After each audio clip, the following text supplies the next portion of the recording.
Olmstead.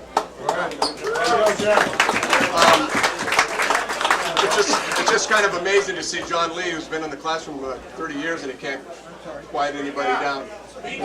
Sorry, I saw you there right now. I first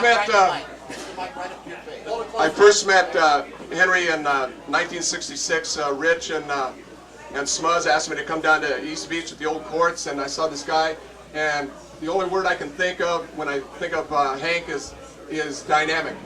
Dynamic. He was, and as Rich so eloquently put in one of the papers, he would play with anybody. He would play with the best, and he would play with the hacks.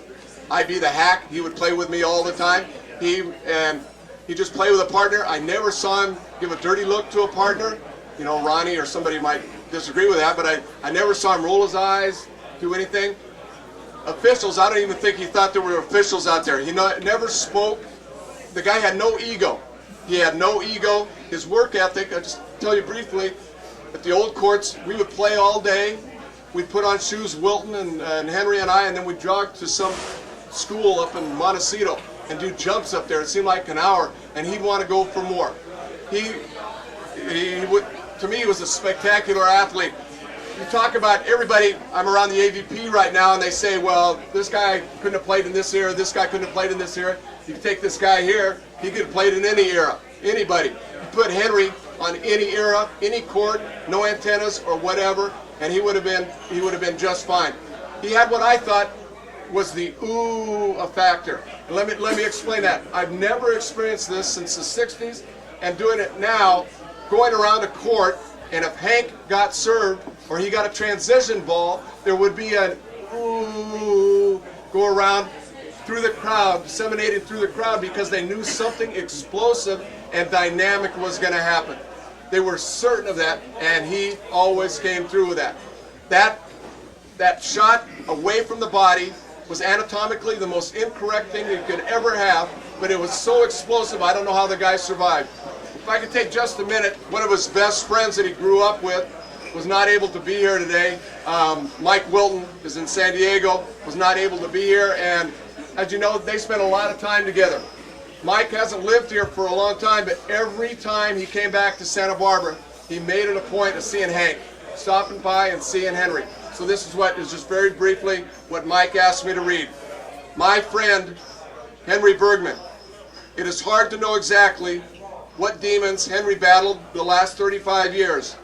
Speculation may abound why he chose to, apart from long friends, his beach volleyball lifestyle and competitive successes. I do know that he had a pure love for the game, and yet was quite uncomfortable with the celebrity role that was thrust upon him. Fame and attention, never his motivation. Clearly though, whatever the circumstances were for his withdrawal, they were compelling to him. In his reclusive state, he was always reservedly friendly, though not inclined to very long visits. This was including my last visit with Henry in June of 2008. What I always remember about Henry, he was a person I respected from clear back to our Garfield school days. I'll never forget Henry and friends showing up at Henry's Beach, aka the Pit, and standing up while riding waves on canvas surf mats while we thought we were cool, riding on our knees. From that day forward, everyone at the Pit forsook knee riding and began trying to stand up. He invited me to East Beach to learn volleyball after I tore my ankle ligaments playing basketball at Santa Barbara City College.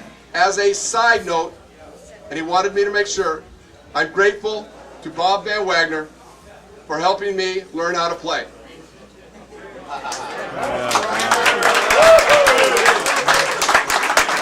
He taught me to properly train and included me in his off-the-court training sessions that were very specific to volleyball.